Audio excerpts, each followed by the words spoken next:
This is the second part of this manhwa. If you haven't seen the previous chapters, I recommend that you do. Dajun furiously charges at Dogon, remembering how he showed no mercy, and continues to strike him relentlessly. In that moment, Dogon begs for forgiveness and tells him to stop, that it's been enough, and that he won't approach no one again. However, the protagonist is resolute and states that he won't believe him or his words. He goes on to tell him directly that if no one even mentions him once, he will return and won't hesitate to kill him. At that moment, someone enters and charges at Dajung, knocking him to the ground. While still trying to restrain the protagonist, Dajung asks Dogon what's happening. But Dogon tells him to hold on, that he will finish him. Dogon searches for a fire extinguisher to strike the protagonist, but at that instant, he receives a strong kick to the side from Hangul, sending him flying into the wall. Before he can even react, the guy on top of Dajung is struck in the face by Hangul, falling to the ground almost unconscious. Dajung looks at Hangul in surprise and asks when he arrived. Hangul tells him that he had been there the whole time, as he needed to observe him to form an opinion. Hangul praises the protagonist, saying he did great, but also mentions that something is lacking. He comments that the threats he gave to those bullies after defeating them won't make them stop, they'll continue. He tells the protagonist to keep going and finish them off, as he'll never know when they might stab him in the back. Hangul then asks Dajung to watch closely. He approaches Dogon and tightly grips his private parts, causing Dogon to scream in pain. Hangul then turns to Dajung and tells him that's the ending they deserve. Outside the bathroom, some girls attempt to escape. When one of them sees the open door, she looks inside to see what's happening. She observes the three defeated guys, Dajung and Hangul, half naked and completely beaten, while Hangul records them. The guy asks the girls to show more enthusiasm. After that, Hangul tells the three that if any of them messes with Nguyen again, he will release the recorded video. At that moment, Dajung realizes that the girl is watching them. He approaches the door and asks her not to say anything. The girl smiles with satisfaction and leaves without saying a word. When the protagonist looks at her, he notices that she's wearing the same uniform as Sung Donghua. Dajung, now determined, turns to the three defeated guys, looks at them, and threatens that if they touch anyone else besides Nguyen, they should prepare to get beaten up and that he'll always remember their faces. 2 days later, Dajung confirms that Sun Donghua has finally stopped bothering Nguyen, as they all eat pizza. Nguyen apologizes to Dajung for getting hurt because of him, but Dajung brushes it off, saying it's not a big deal. At that moment, Dajung looks seriously at Nguyen and tells him that he now knows it wasn't just Donghua, as he found photos of other girls on his phone and discovered he was in a group chat with other guys sharing pictures. This leads the protagonist to ask Nguyen if there are other guys like Donghua in the school. Nguyen stays silent for a moment but then agrees with Dajung, saying that yes, there are many more guys like Sun Donghua in their school. Elsewhere that day, a group of guys discusses what happened with Donghua, saying that after receiving that beating,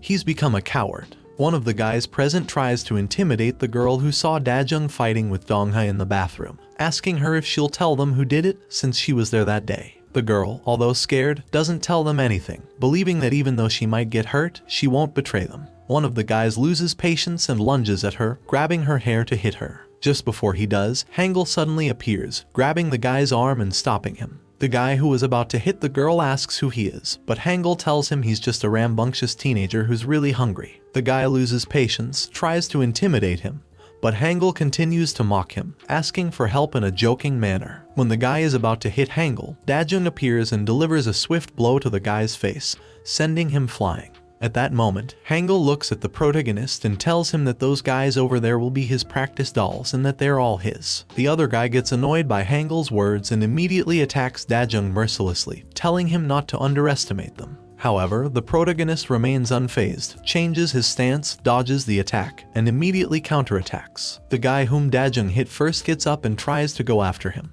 but Hangul stops him by grabbing his arm and rendering it useless. Hangul calmly tells him that the guy he sees there, that little shit, will be his opponent. The guy tries to break free but can't. Hangul, now more serious, tells him to stay still, and the guy, unable to do anything, looks at him in fear and follows his instructions. Meanwhile, Dajung continues to fight against the guy with yellow hair. They're evenly matched, and the protagonist remembers how much he's progressed, learned, and improved. He realizes that this guy is much weaker than the opponents he's fought so far. But then Hangul shouts from a distance, telling him that it's too easy, and he throws the first guy to face both of them at the same time. Dajung looks puzzled, but he can't think much as both of them attack him simultaneously. Dajung manages to dodge and block their attacks initially, but he can't hold out for long. The guy with yellow hair lands a direct hit, then another. Dajun shifts to just defending himself to avoid serious blows. The protagonist realizes how challenging a 2 versus 1 situation is, as he can barely respond to one attack before another comes. Both of them deliver a kick, sending Dajun flying. The girl they rescued approaches Hangul, asking if she should help him, but Hangul reassures her, saying everything is fine for now. Dajun quickly recovers, remembering how he was treated and knowing he's weak when outnumbered. He decides to keep going and not give up, so he attacks the guy with yellow hair relentlessly. The guy falls and can't defend against Dajung's barrage of punches. However, the other guy takes advantage and starts hitting the protagonist from behind without holding back. Dajun keeps taking hits but doesn't stop hitting the guy with yellow hair. In that moment, the other guy loses patience and delivers a powerful knee strike to the protagonist's face, sending him flying. He then asks his friend if he's okay, but the friend is completely unconscious on the ground and unable to respond. At that moment, the guy becomes even more frustrated and decides to finish off Dajun. However, Dajun has managed to stand up and now holds a broken bottle in his hand, ready to attack. The guy realizes the situation and becomes intimidated, stepping back and pleading with Dajun not to come closer and to have mercy. But as Dajun advances, the guy suddenly collapses. Seeing him fall, the guy calms down and decides to go and beat him mercilessly. Hangul intervenes, telling him that it's enough, saying he can go home now, that he worked hard and deserves it. The confused but relieved guy hesitates, but eventually leaves, taking his unconscious friend with him. The girl approaches Hangul and thanks him for saving her, but Hangul brushes it off, saying it's nothing, as Dajun wasn't fighting to save her, just practicing. Hangul then picks up the protagonist, carries him, and tells him he still has a lot to learn. Later that day, back at his house, Dajun asks Hangul why he didn't let it be a one-on-one fight, since he's at a disadvantage in a 2 versus 1 situation and won't be able to win. Hangul tells him that he'll have to get used to it, as with his current level, he'll never be able to carry out his revenge. He explains that if he wants to be on equal footing with those bullies, he'll have to play dirty, and that even if he faces multiple opponents, he can win if he uses everything to his advantage and follows Hangul's teachings. The next day, Hangul decides to properly teach Dajun. He shows him how to throw a hook while they train with a rice sack. The protagonist is surprised by Hangul's strength as he cracks the rice sack with a single blow. Hangul explains that with a punch like that, you can knock someone out directly by hitting their chin. Dajun asks if he could knock out multiple opponents at once with that technique, but Hangul tells him no, that even with mastering the hook, he won't be able to knock them all out. Hangul continues, saying that even though you learn the right move, you also need to execute it properly. To knock someone out, it only works if you hit the chin, and he asks Dajun if he thinks his opponents will just let him do that easily. Concerned, the protagonist asks if there's no way to win against multiple opponents, but Hangul calmly tells him yes, that there is a way to do it. He explains that there's a simple way to hit the chin that even a beginner like Dajun could master and knock out several rivals. Later that night, Dajun is attacking some bullies to practice what he learned. The two he's pursuing split up to take him on, and as one of them approaches him alone, Dajun surprises him and lands a blow. However, the blonde bully reacts quickly, blocking the hit and avoiding being knocked out. Immediately after defending himself, he counterattacks with a strong kick to Dajun's face. The protagonist is surprised by how swiftly the blonde bully reacted. The bully doesn't stop. He continues attacking Dajun and manages to subdue him. He keeps hitting Dajun mercilessly, not holding back, asking him why he picked a fight with them. Seeing Dajun not responding, the bully continues to pummel him without mercy. After a moment, the blonde bully leaves Dajun lying there, calls one of his friends, and leaves as if nothing happened. In that moment, Dajun recalls what Hangul told him about winning in a 1 versus 1 fight where he's at a disadvantage. He remembers that to win, he needs to put aside skill, strength, weight, and all that. What will truly give him an advantage in fighting a group or someone he has the upper hand against is using a weapon. Dajun grabs the blonde bully from behind and strikes him with a rock. When the other guy arrives, he finds Dajun beating up the blonde bully. The other guy tries to stop him, but upon seeing how Dajun has left his friend and that he's holding a rock, he freezes in fear. He asks Dajun what his problem is and why he's doing this. As the guy asks Dajun this, the protagonist recalls his past, remembers what his bullies used to tell him when he asked why he was fighting them, and he responds to the guy with the same answer. Just because, bitch. After this, Dajun charges at the other guy, who tries to defend himself. However, the protagonist strikes him with the rock, numbing the arm he used to shield himself. Seeing that Dajung is unwilling to respond and calming down, the guy quickly retreats, telling him he better watch out, as the other guys from the school will kill him for what he's done. Seeing him run away, the protagonist chases after him but realizes he's exhausted from all the running that night. The fleeing guy feels safe when he sees that Dajung won't be able to catch him. However, as he contemplates how he'll explain losing when it was 4 against 1, Hangul intervenes in his path, calmly asking if the fight is over. The confused guy asks who he is, but Hangul remains composed, saying not to worry, that he'll let him go if he tells him where Dajung is. However, the guy doesn't obey him and tries to attack Hangul. Seeing this, Hangul reacts quickly and delivers a direct hook to the guy's jaw without much difficulty, knocking him out. After that, he leaves to find Dajung by following the path he came from. As he turns the corner, he sees Dajung, who mockingly asks him if he taught him how to fight a group just to let one escape. But the protagonist tells him that he could have fought them, but one of them was very strong and it was difficult to battle against him. Hangul, with a smile, tells the protagonist that he did well, but he still has a long way to go and needs to keep training. 2 days later, at Jungran School, Hwang Sihyun asks if all the problems the schoolboys have been having are caused by the same group. He asks which school they're from, but Kim Dongjin, the guy he's talking to, tells him he doesn't know because they were in casual clothes. However, he assures Sihyun that he can handle the situation, as if it's known that Jungran School is weak, things will get out of control. Sihyun suggests that Dongjin at least describe the guys he needs to track down. Dongjin tells him that one of them wears a hoodie, and the other has a wolf-like hairstyle. He also mentions that they always show up when someone is being beaten up. At this point, Sihyun loses his temper when a guy accidentally wets him. He kicks the guy, and his friend tries to stop him, but Sihyun tells him he doesn't care who they are. Just as he's about to hit the other guy, Han Jisoo appears, a burly third-year student who tells Sihyun to leave the guy alone, as he already apologized. Sihyun tells him not to act like a teacher, but Jisoo insists that he needs to learn manners. Sihyun attacks Jisoo, but Jisoo manages to dodge all his punches. Jisoo tells him that no matter how good he is, he won't be able to defeat someone who trains every day. However, Sihyun spits in his face, takes advantage of Jisoo's confusion, and knees him in the face. Jisoo is puzzled, so Sihyun grabs a hose and starts choking him, telling him they should have kept ignoring them.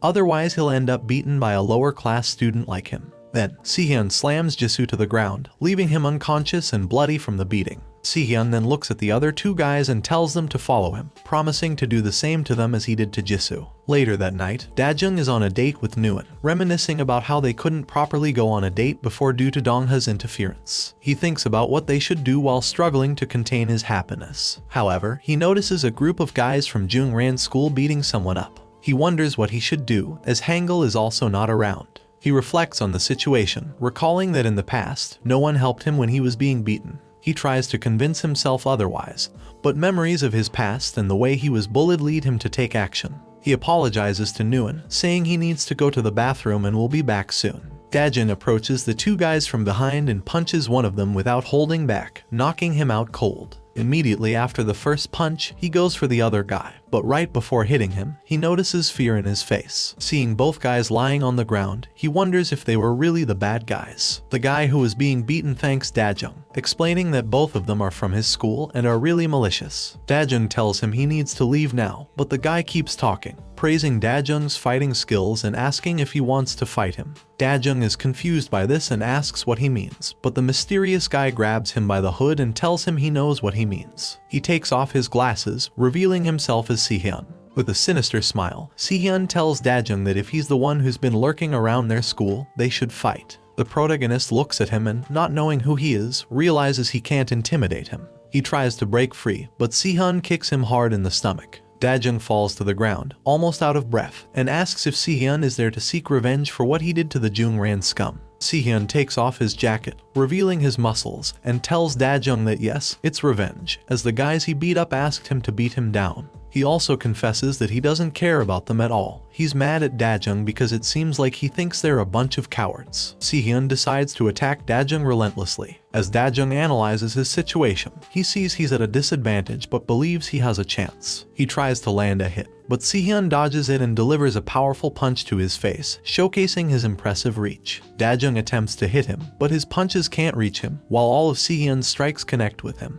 Sihyun challenges Dajung, approaching him and asking what's wrong, telling him he should at least try to hit him. The protagonist tries to counterattack, but the guy in the red shirt is faster than him and always evades, mercilessly hitting him whenever he can. Sihyun puts Dajung on the ground and relentlessly punches him in the face. Dajung meditates on his situation, thinking that he shouldn't have entered the alley and left Nguyen behind. Despite this, Dajung doesn't give up. He tries to remember what he's learned, grabs dirt from the ground, and throws it into Sihyun's eyes, leaving him stunned. Dajung attempts to strike him, gets closer, and tells him he's going to get serious now. However, when he tries to knee Sihyun, the guy in the red shirt stops his attack. He tells Dajung that even though he doesn't seem like it, he plays dirty, but that's a game they can both play. Just then, he delivers a powerful blow to Dajung's groin, stunning him and sending him to the ground. Sihyun triumphantly taunts him, asking if Dajung was able to defeat the Junran guys with that level of skill, calling it shameful. Afterward, he starts mercilessly beating Dajung, who's still on the ground, completely defenseless and unable to do anything.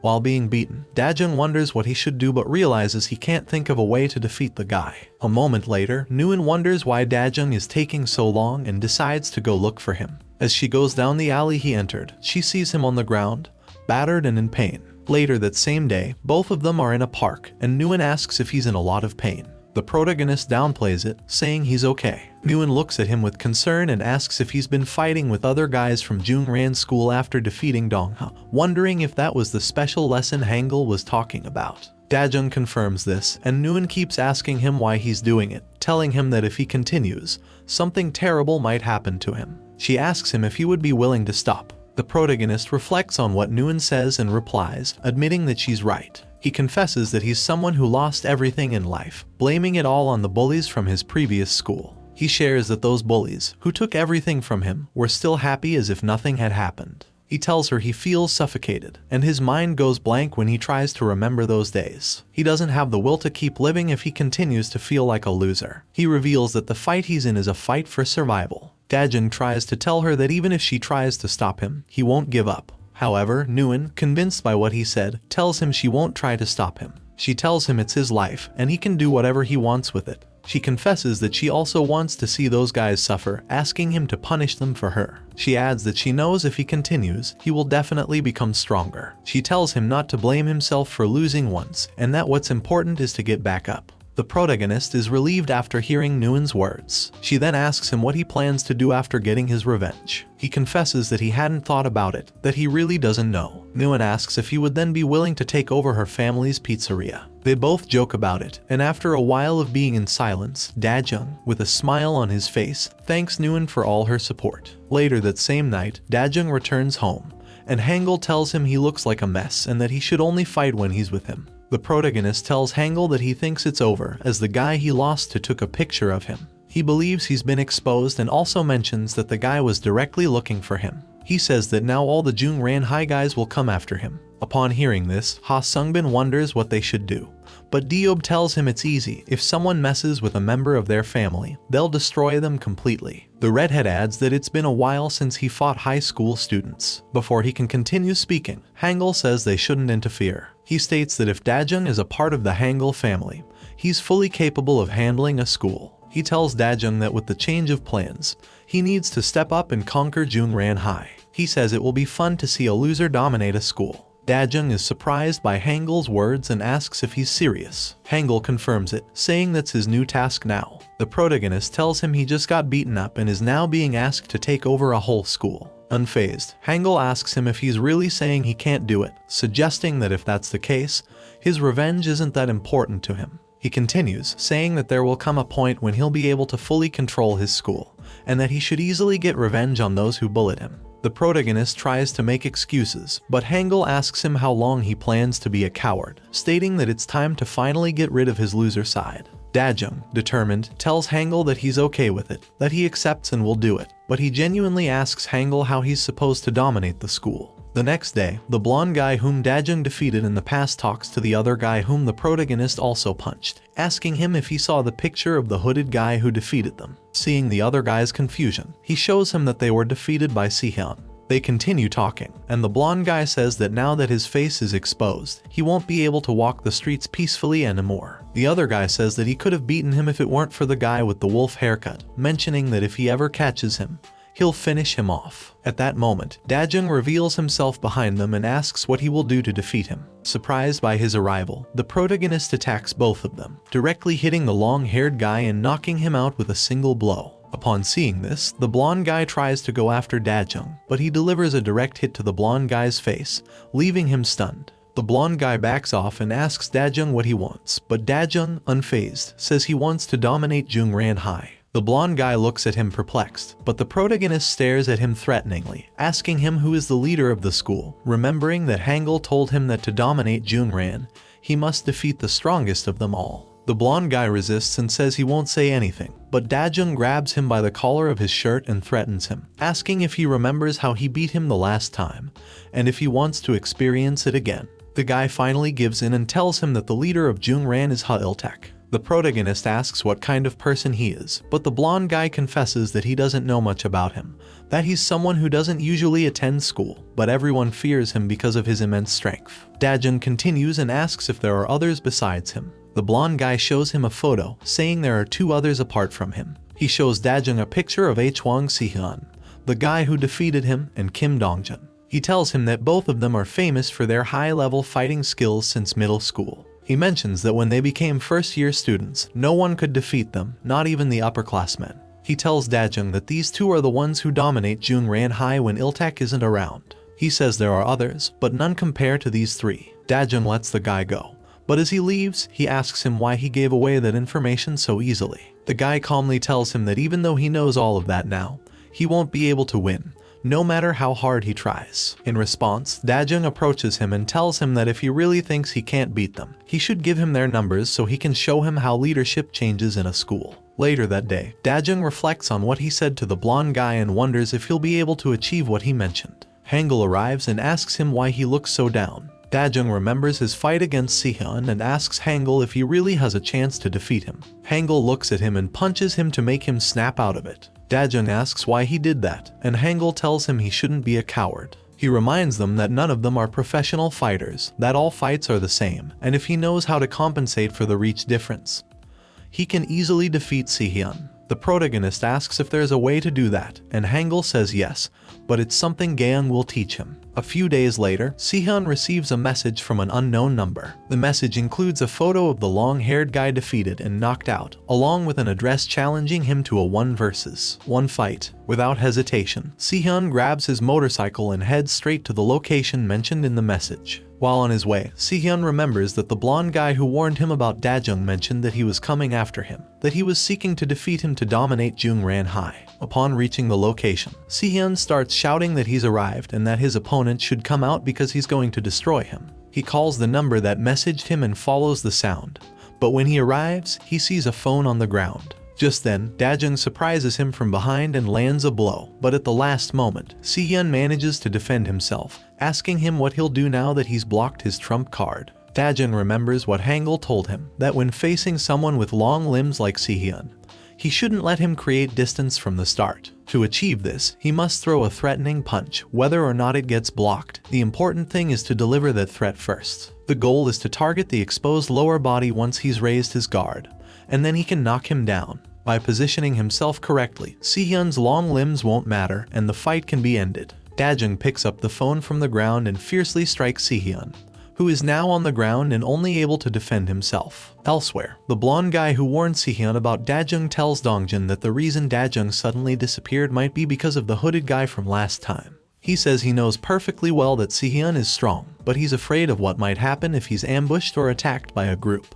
He suggests that it might be best if they go. Dongjun takes into account what the blonde guy said and orders everyone to search for Si-hyun and contact him as soon as they find him. Before leaving, the blonde guy tells Dongjun that besides Dajung, there's another guy he should be cautious of, but Dongjun interrupts him, saying he's not leaving because he's worried about Si-hyun, but because that bastard he beat up forgot to fear them, mentioning that the only one who could be in danger is the one who faces Si-hyun. During the fight between Dajung and Si-hyun, the latter takes advantage of a moment when Dajung is distracted, puts his fingers in Dajung's mouth, and pushes him away with a single shove. Dajun is surprised by his opponent's strength as he easily broke his mouth. Seeing Dajun's reaction, Sihyun tells him that he could have opened his mouth if he wanted to, adding that if that's all Dajun had prepared, it's now his turn and he won't hold back. Dajun worries because that was all he had prepared. He analyzes his situation and realizes he can't set up an ambush now. He sees that the only thing he can do is dodge until he gets a chance to counterattack.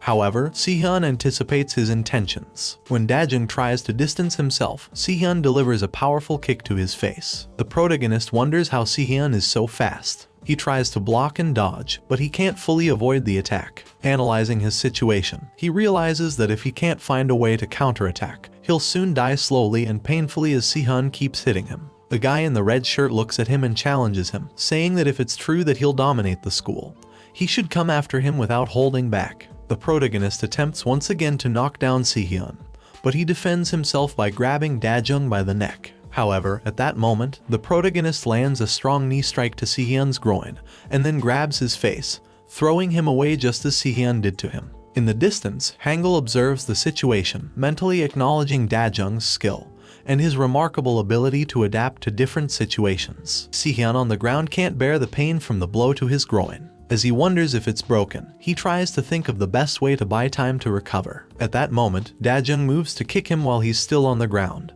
but Sihyun tells him to wait, saying that upon reflection, Dajun is making a fool of himself. He points out that Dajun is attacking him without reason, considering that it was he who attacked innocent guys from his school. Hearing this, Dajun boils with anger and, unable to contain himself, tells Sihyun to reflect on how he's living before saying such things. Sihyun grabs one of Dajun's legs and tells him that he's the one who should reflect on his life. At that instant, the protagonist turns and sees a motorcycle approaching him without slowing down. Dongjin is on the motorcycle, ready to run him over to finish him off. Dajun contemplates if this is how he will die. However, before he can dwell further on his thoughts, Hangul grabs him and pulls him out of the motorcycle's path, saving him. Dongjin gets off his motorcycle and rebukes Sihyun for letting himself be defeated. Dajun provides context to Hangul, telling him that the newcomer is Dongjin, one of the three he must defeat to dominate the school. Hangul approaches Dongjin and tells him it's a 1 versus 1 and he shouldn't interfere. If he wants to fight, he should take a number and wait. Dongjin says he's not there to fight, but to finish them off. While saying this, he tries to hit Hangul, who easily dodges and directs him towards Dajun, telling him it's okay, that he should face Dajun first. After this, Hangul leaves, saying that Dajun must defeat them if he really wants to dominate the school,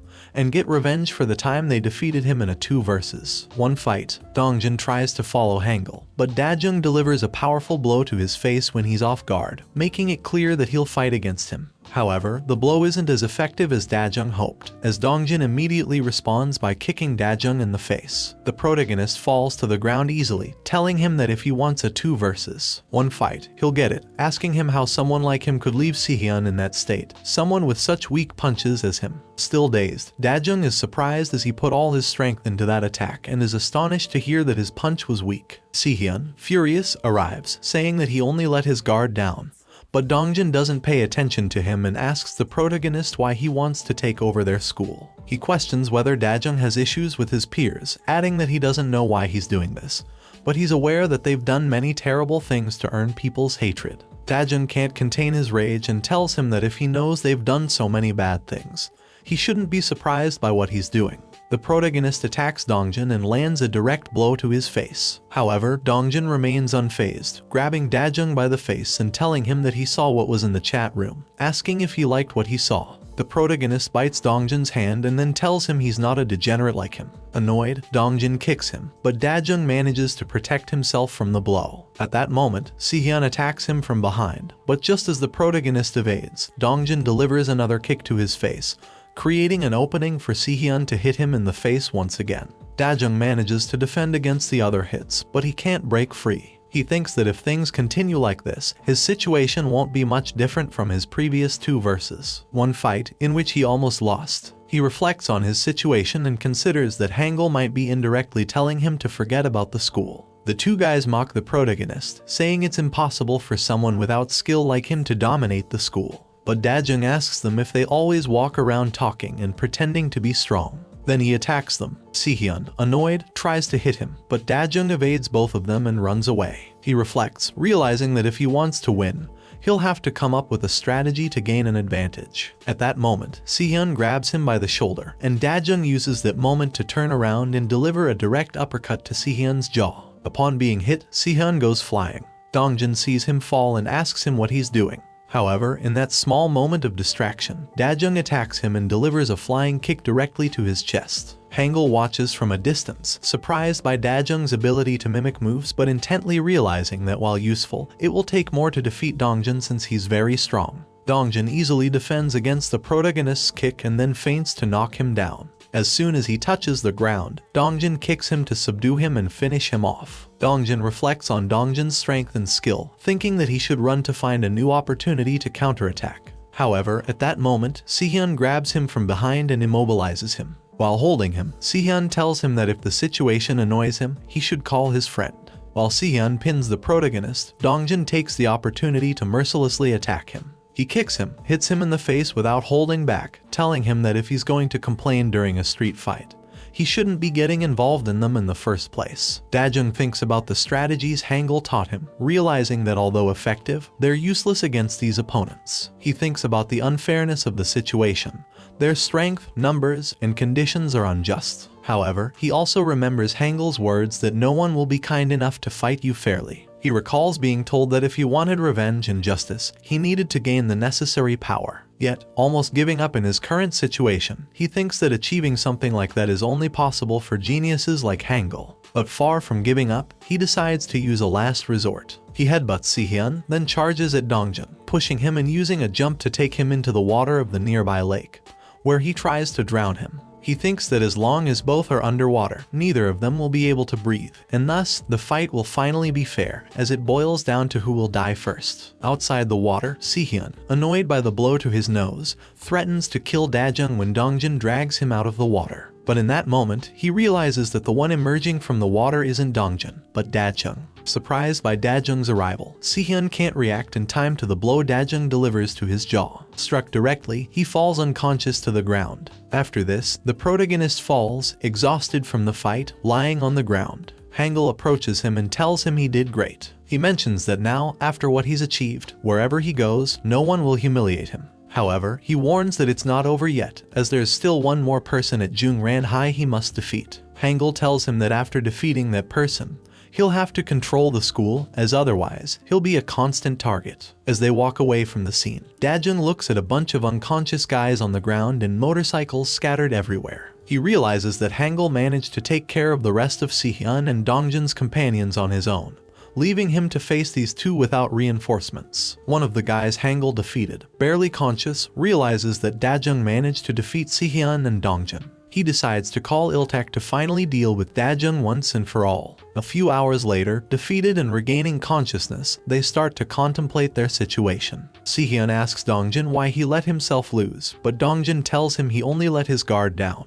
He adds that he would understand if he had looked into his eyes like he did. Si-hyun fears that Iltak will find out what happened, but as he speaks, he notices Iltak standing behind them. Iltak arrives, annoyed that they made him come to that place. He walks slowly and, upon reaching Si-hyun, kicks him in the head without restraint, telling him he shouldn't be there tarnishing Jungran High's reputation. Iltak continues hitting Si-hyun, expressing his disappointment in them. Si-hyun apologizes and tells him that he'll make the guy fall, but Iltak tells him that won't be enough. If this guy keeps saying he'll dominate Jungran High, he's also saying he'll end Iltak. Therefore, to end it all, Iltak himself will have to beat him to death in front of everyone. The next day, as Daejung heads to his apartment, two guys on motorcycles attempt to assault him. When one of them is about to strike him on the head with a pipe, Diob arrives and shields him at the last moment. Confused by the appearance of the red-haired guy, the one driving loses focus on the road and crashes. As both are on the ground, Hangul subdues them and tells Daejung that's what happens when he doesn't remove the real leader's head.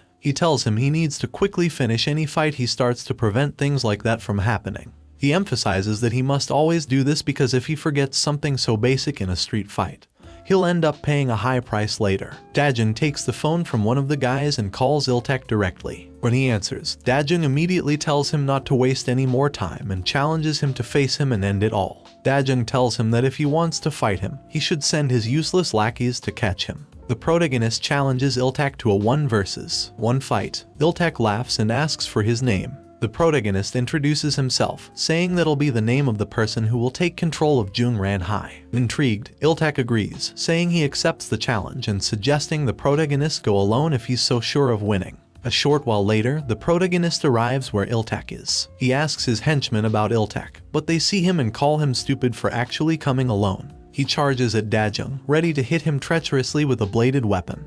But at that moment, Hangul arrives, stating he knew something like this would happen. He comments that you can't trust thugs like them. Iltak's lackeys recognize Hangul, knowing he's the one who single-handedly defeated over 10 of them. They clear a path for them. When Hangul sees Iltak, he shouts that they won't fight if Iltak doesn't keep his word to face Dajung in a 1 versus 1. Iltak, arrogant, asks if Hangul really thinks he'll listen to someone like him. Hangul remains unfazed and mocks him, saying what he doesn't want is his lackeys seeing him lose in a 1 versus 1, as it would completely ruin his reputation. This angers Iltak, who finally agrees to cooperate and face him in a 1 versus 1. Dajung, ready but with some doubts, asks Hangul if he really believes he can defeat him since Iltak is the strongest at Jungran Institute. Hangul reassures him, saying not to worry, that there's always a chance to win in any fight. He comments that this fight is to see if he's capable of seizing that opportunity. When Iltak finally sees Dajung, he recognizes him. He tells him it's understandable he doesn't remember him, as he never called him by his name back then.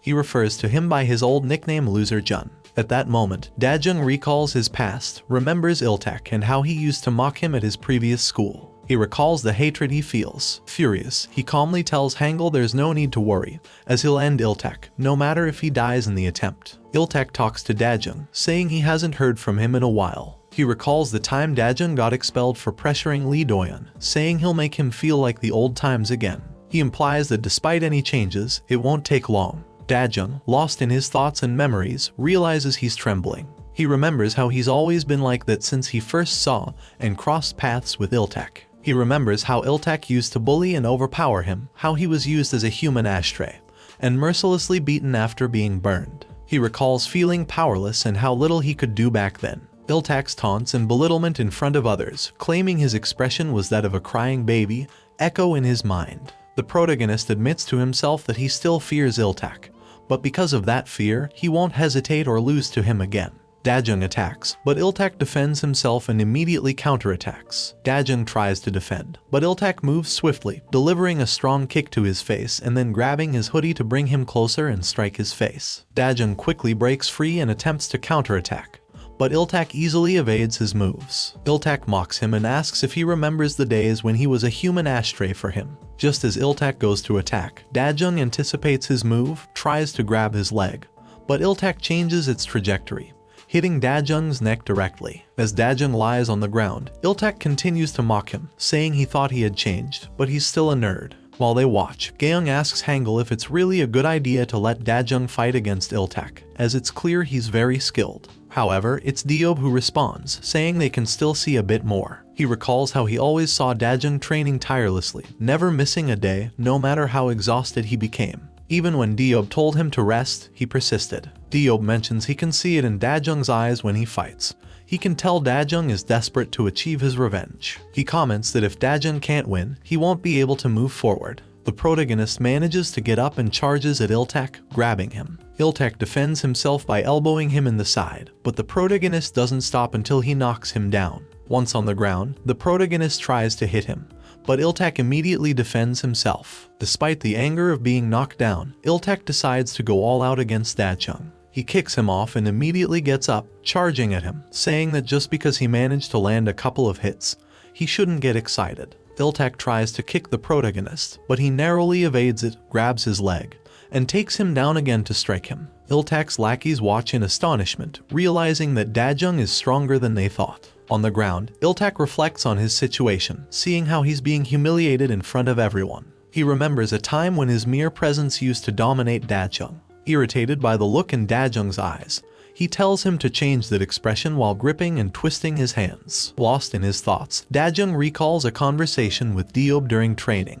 Diob asked him if his revenge is really that important and why he doesn't just live peacefully with them. The protagonist admits it's what he wants to do, but he's not capable of it. He reveals that sometimes he forgets he was bullied in the past, but during nights, he still thinks about all those people who tormented and mocked him. He shares that he tries to forget, but those memories still haunt his dreams, causing the same expression of fear and helplessness to resurface, an expression he can't control. He says it's complicated, that he can't stay still. He decided to endure it and train hard. He's willing to endure anything for everything he's learned and everything he's set out to achieve. While Dajun restrains Iltak, he observes that Iltak has the same expression he used to have when he was tormented in the past. Fueled by this fear, Dajun doesn't hesitate and headbutts Iltak directly in the face, stunning him. But the protagonist doesn't stop. He continues to deliver more headbutts. Everyone watches with anticipation, thinking Dajun finally triumphed. However, Iltak manages to recover and throw the protagonist off, putting him in a hold that could break his neck. Dajung's friends worry, but Diob stops them from interfering, expressing his confidence that Dajung can win. Despite his trust in Dajung, Diob wonders if he can really win. He questions why Hangul seems so confident that Dajung will win.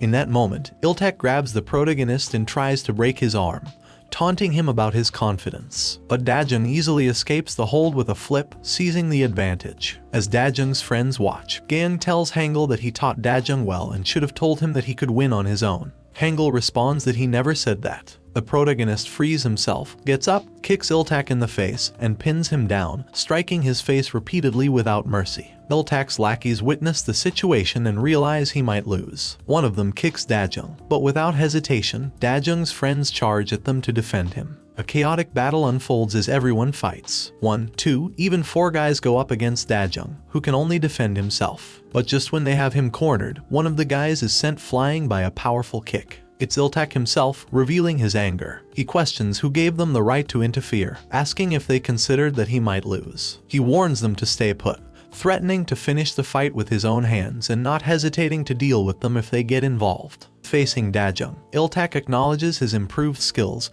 but warns that if he catches him again, he won't even be able to lift a spoon. Without hesitation, he launches a fierce kick that strikes the protagonist directly in the head. Immediately afterward, Iltak continues to relentlessly strike him. In the face of this situation, Dajung can do nothing but defend himself. Iltak keeps telling him how weak he is and how he made a mistake by messing with him. But just at a moment when Iltak lets his guard down for a second, Dajung lands a direct punch to his face. With newfound speed, he starts dodging Iltak's punches and immediately counterattacking. The tables turn, and now Dajung is the one delivering consecutive blows against Iltak. Iltak wonders what's happening, only able to defend himself, realizing that if things continue this way in front of everyone, he'll suffer an embarrassment from which he won't recover. Everyone begins to look at Iltak with doubt, realizing that maybe he isn't as strong as he claimed to be. Meanwhile, Iltak reflects that no matter how skilled you are in fighting, it means nothing if you don't have any lackeys by your side. Iltak stops defending himself and charges at Dajung, delivering a direct blow. However, Dajung remains unfazed and retaliates with a punch of his own. They exchange blows non-stop, turning the fight into a test of endurance to see who will be the last one standing.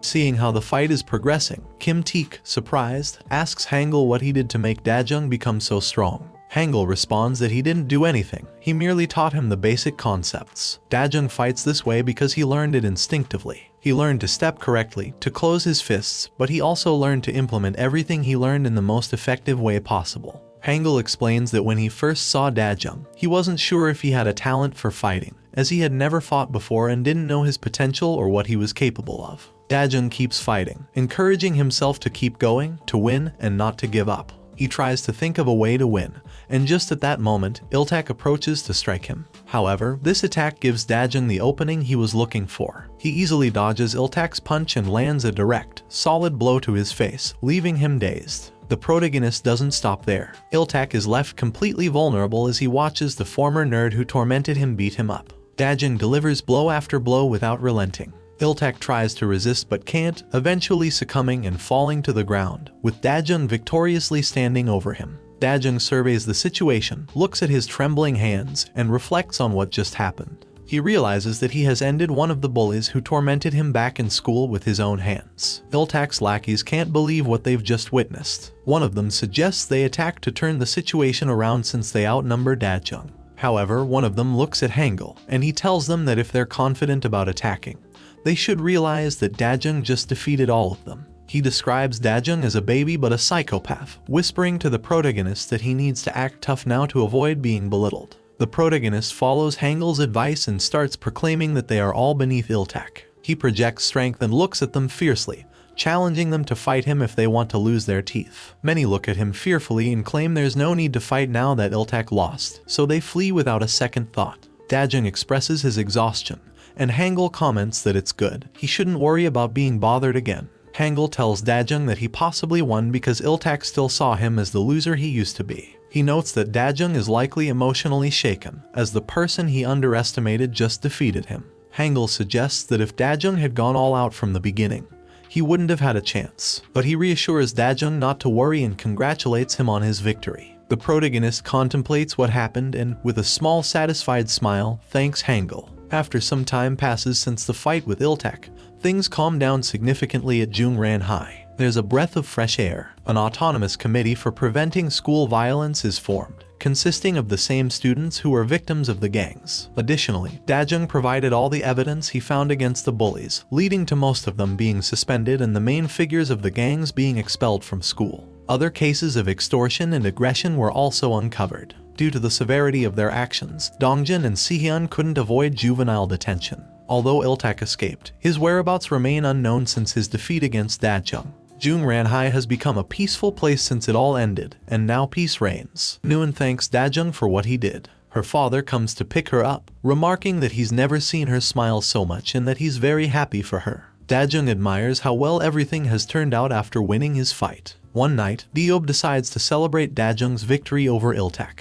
He prepares a cake and gets excited, but while saying this, he grabs the cake for himself and starts eating it. Gaeung gets annoyed and asks if he's going to eat it all by himself, while the protagonist watches the scene with great happiness. Teek tells Dajeng that he was greatly surprised by his fight. He mentions that he has known Dajeng for a short time, but he never expected such a rapid change in him. He calls it incredible. Sungbin chimes in, saying that now they can finally get their revenge. Dajeng contemplates these words while everyone continues to enjoy the moment, each in their own way. Later, when everyone is asleep, the protagonist is still lost in thought. Unable to sleep, he gets up and goes outside to meditate. Hangul follows him, and without Dajeng noticing, Hangul tells him that he can take revenge and spin the story however he wants. He questions what the problem is. In response, Dajeng remains thoughtful and says that it's not just about winning a fight like this, it's about taking revenge with his own hands. He comments that he felt a strange satisfaction, something he had never experienced before. However, he also realizes that it's unfair. No matter how many people he crushes, how many he defeats, it won't change the fact that he can't live a normal life with his family. He acknowledges that no matter how intense his revenge is, he can't undo the past, and that's unjust. Hangul comes closer and asks if Dajeng is telling him he no longer wants revenge. Dajeng clarifies that it's not that.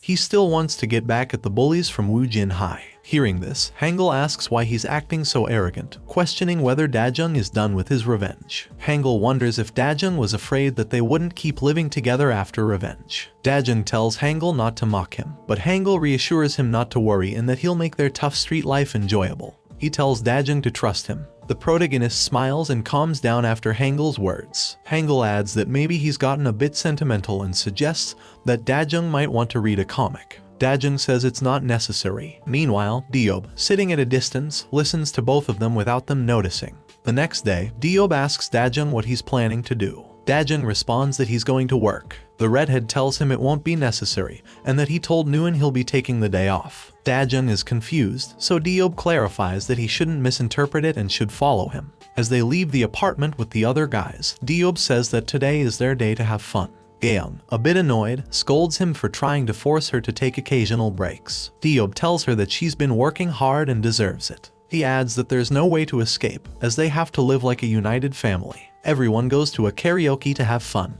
There, Gaeung lets go and sings without inhibition, while the others support and praise her. Later, they go bowling together, and Dajeng enjoys the time with everyone, with Hangul watching him happily. Leaving the bowling alley, Dajeng reflects on how the day has gone. He wonders when was the last time he had this much fun. He contemplates his current situation, realizing that there's no need to worry. Even if he can't have a life like before, perhaps he couldn't be happier than he is at that moment. He's called by someone, and as he turns, he sees that it's his father. He looks at his father without knowing what to do, questioning why his father is there. He wonders if he should ignore him and observes his father's fixed gaze. He wonders if his father still sees him as a child. The protagonist recalls his childhood, where his father had always been deeply invested in his studies. He used to ask about his day constantly, checked his grades, and even if the grades weren't to his liking, he would beat them, saying they weren't his children. His father particularly beat Dajung because he lacked the academic talent his brother possessed. Although those beatings hurt him immensely and were terrifying, Dajung never dared to rebel. His mother applied ointments to his wounds, explaining that it was all because his father loved and cared about his future. Dajung decided to believe this and used it as motivation to study hard, aiming to live up to his father's love and concern. Thanks to this, he began to get good grades, and one day, he excitedly gave his report card to his father. However, his father only sighed after receiving it, and asked him why he was so different from his brother. That day, there were no praises or beatings, just indifference. After that day, his father never asked about his grades again. While it initially felt relieving to have less pressure, Dajung also felt isolated since his father never asked anything about him. Not about school, his worries, nothing. His father didn't beat him anymore, but he also didn't seem to care. A smack from his father brings him back to the present. His father scolds him, calling him an idiot, and criticizes him for dragging him everywhere. He tells Dajung he should act more appropriately, not embarrass him further, and return home with him. Angrily, Dajung refuses to move, telling his father that he appreciates being beaten, but he no longer wants to be the black sheep of the family. He questions why his father is ashamed if he's mocking him, and tells him he has no right to act like a father now. His father gets angry and hits Dajung while telling him that he can't speak to his father that way, that he can't have that rebellious attitude. He says he doesn't care if he ends up dead on the street. He doesn't need a useless person like him in his house anymore. At that moment, Dajung's father is stopped by Hangul, who tells him he shouldn't overreact. The man tries to free himself, but Hangul tightens his grip and doesn't let him go. Hangul comments that indeed, he's a troublemaker, and if he lays a hand on Dajung again, Hangul won't just stand by and watch. He tells Dajung's father to come back when he can speak with respect. Dajung's father asks Dajung if he will stay there, if he's willing to end his life that way. He tells him that's his last chance to return and that if he doesn't go now, there's no turning back. The protagonist thinks for a moment and then tells his father with contempt and tears in his eyes that he doesn't need him. Dajung's father leaves, and Hangul asks if he did something wrong. Dajung responds that he doesn't think he did anything wrong. He laments that it's the end of the story and that he no longer has a family. However, Hangul tells him he shouldn't be sad, that he can find a family anywhere. Blood isn't the only family you can have. If you put your heart into it, you can make it. Dajung thanks Hangul, but he thinks that even though Hangul is right, it still hurts. He remembers when he left home. He thought his life was over, but he realizes that wasn't the end. Now, he has a perfect family. He remembers that a few months have passed since he left, and he's grown accustomed to his new life. His previous life seems confusing when he remembers it. He works at a part-time job at a pizzeria where he met Nguyen. He sees that his everyday life has become more interesting. One morning, while training with Hangul, he can't hold back and shows him the high level he has achieved. Hangul responds that if that's all he's got, he should hit harder if he can. Dajung surprises him and breaks his guard, but Hangul, although impressed by his progress, lands a powerful blow to his stomach, sending him flying.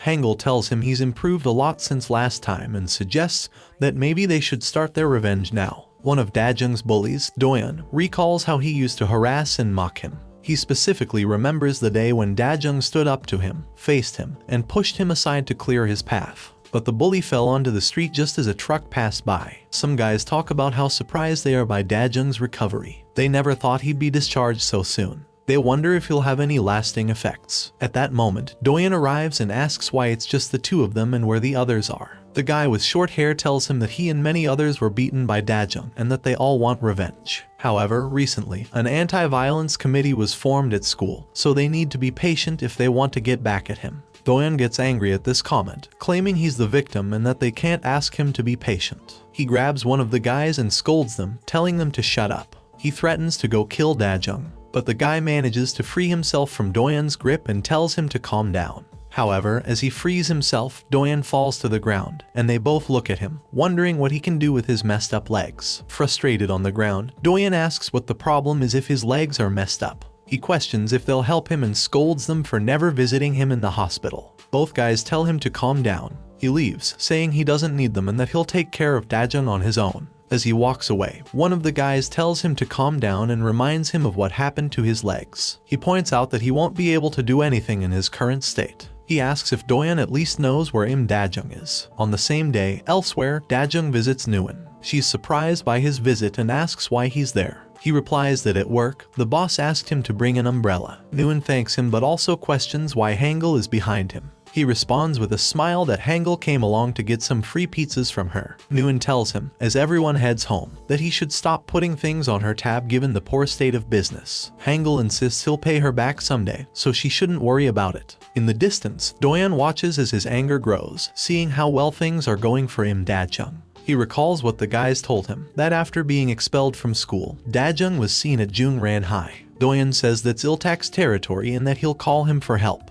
But one of the guys tells him that according to his acquaintances at Jungran High, Dajung defeated Iltak Hyung, and no one has heard from Iltak since. Doyeon is furious, as he can't believe someone like Dajung could have beaten Iltak. However, his doubts increase as he's been trying to call Iltak, but never received an answer. While following Dajung, he sees how Hangul threatens some guys who are beating someone up. One of the guys confronts Hangul and tells him to mind his own business, that what's happening isn't his concern. Hangul remains calm and insults the guy, who loses his patience and gets ready to hit him. But Hangul quickly defends himself and tells Dajung they should each take on 2 of them. Without hesitation, the protagonist agrees and faces the other 2 guys, hitting them without holding back. Hangul and Dajung engage in a 2-on-1 fight, and the guys are no match for them. They dodge the attackers' blows and deliver strong punches that leave them dazed. All of this while Doyeon watches from a distance, seeing how much Im Dajung has changed. The defeated guys wonder who they are, and one of them recognizes Hangul, saying they shouldn't mess with someone like him for now.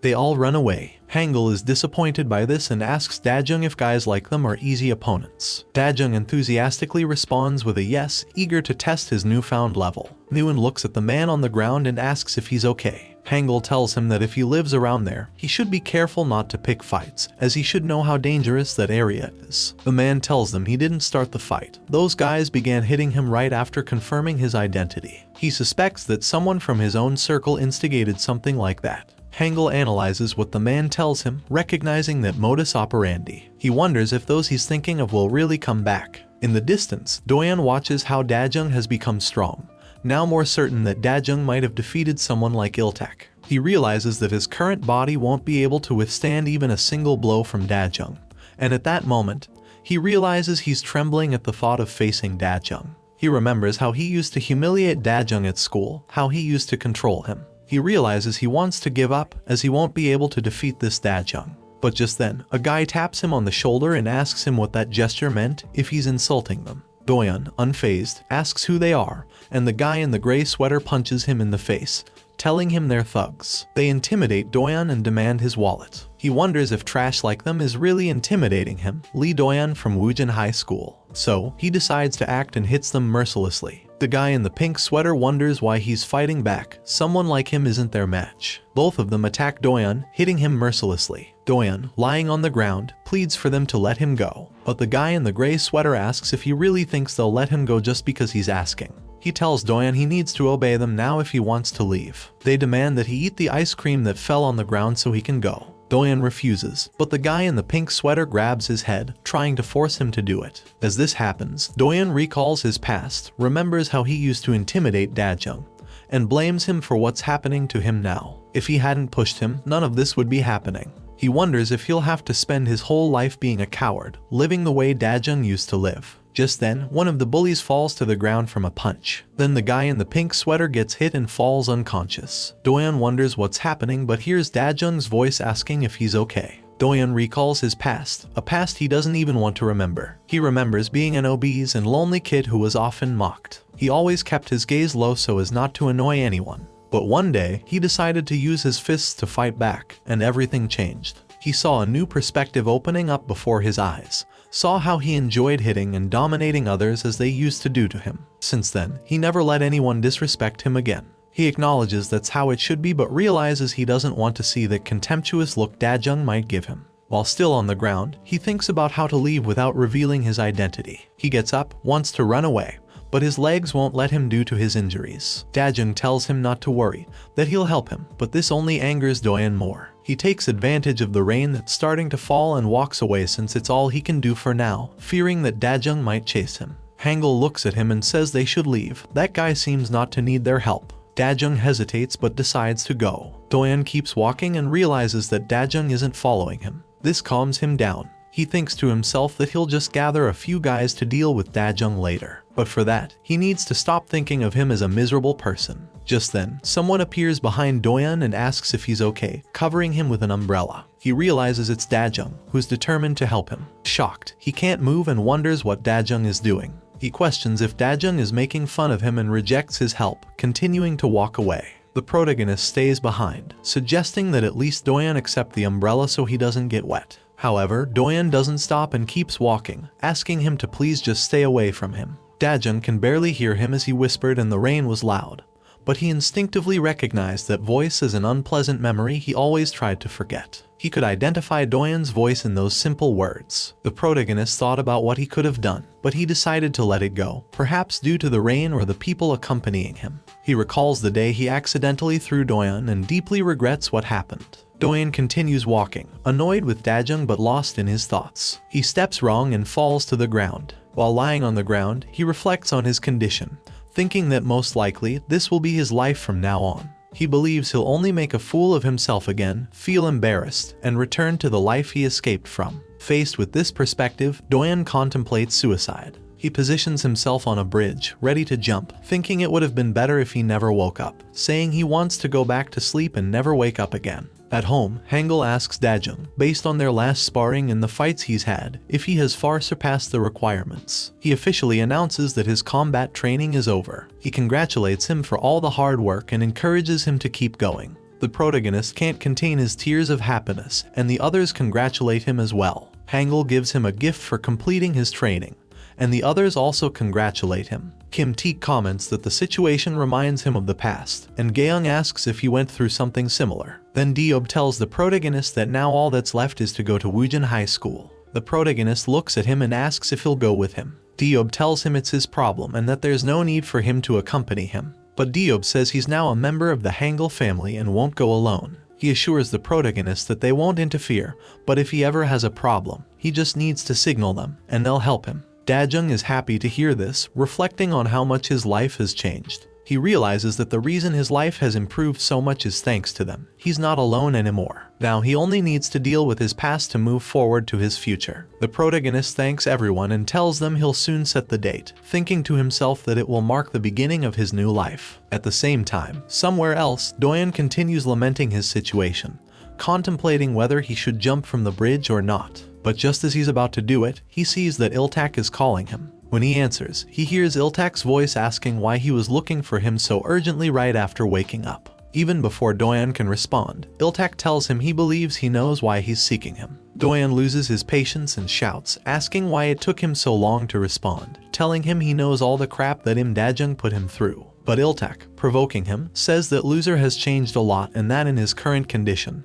he probably couldn't do anything against him. Doyan curses him, asking if he's rubbing salt in the wound. However, Iltak assures him not to worry, that he'll take care of everything. But Doyan tells him he heard that he also lost to Dajung and got kicked out of Jungran High, that the guys there don't even gather anymore. Calmly, Iltak tells him that a dump like Jungran High is no longer important. On the other end of the line, Doyan hears a scream of pain from someone begging to stop. He asks what he heard, but Iltak ignores it and tells him he has joined a more interesting group now, that Jungran High can't compare. Then he asks Doyan if he's heard of the Higuang group. Iltak explains that it's a group willing to do whatever is asked as long as they're paid. Doyan asks if something like that is really possible, but Iltak assures him not to have so many doubts. That it's a group full of carefully selected scum ready to assault others, blackmail, kidnap, and do whatever they're asked to do, as long as he can get the money for it. Doyan makes up his mind and tells him he'll use those guys to send him Dajung to the operating table. But on the other end of the line, Iltak tells him they need to go one step further, they need to kill him.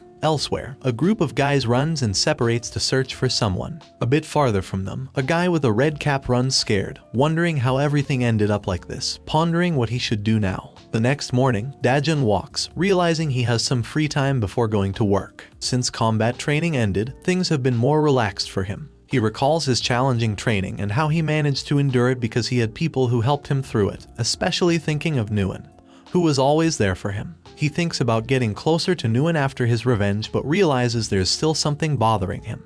He remembers to Hangul that he told them that Higuang has returned and they should be careful. They might target them and those around them. However, if they encounter them, they won't run and will show them who they are. Passing by the pizzeria determinedly, he says he will defend and protect everyone since he is stronger and capable now. The protagonist enters with enthusiasm, but inside, he sees his boss sitting with a cast on his arm. Dajun is concerned and asks him what happened, if it was those Higuang guys. His boss tells him not to worry, but the protagonist insists, saying he can help if he needs it. Due to his persistence, the boss finally admits that he fell while walking. The protagonist is confused and asks why he was being so secretive about it, and the boss explains that it's embarrassing, which is why he didn't mention it right away. Dajun enters to change, and as he walks away, he tells him he's relieved it wasn't because of Higuang. He also comments that it seems he won't be able to work for a while. The boss watches him leave, agreeing. When Dajun enters the kitchen, he sees Nguyen behind a guy, helping him put on an apron. Nguyen sees him and greets him, welcoming the new coworker who will work with them while his father recovers. The protagonist, a bit uncomfortable, greets him and wonders if Nguyen hugged him. He thinks it can't be true but dismisses the thought quickly. He reflects on how important first impressions are and decides to be friendly. The guy greets him politely, saying it's a pleasure to meet him and asking him to use informal language since he knows he's a year older. He introduces himself as Sung-ho. Dajun looks at him and thinks he's attractive and younger than him. Though he tries to stay calm, he squeezes his hand more than necessary, thinking he doesn't like him at all. Later that day, Dajun shows Sung-ho how to work. Sung-ho watches him in surprise as the protagonist skillfully prepares the pizza dough. When Sung-ho washes the dishes, Dajun approaches him, telling him to wash them well and remove all the grease marks. Later, while attending to a couple, Sung-ho accidentally spills a drink. The protagonist quickly comes over, telling him he can leave it and he'll take care of it. He apologizes to the customers, explaining that Sung-ho is still new and learning.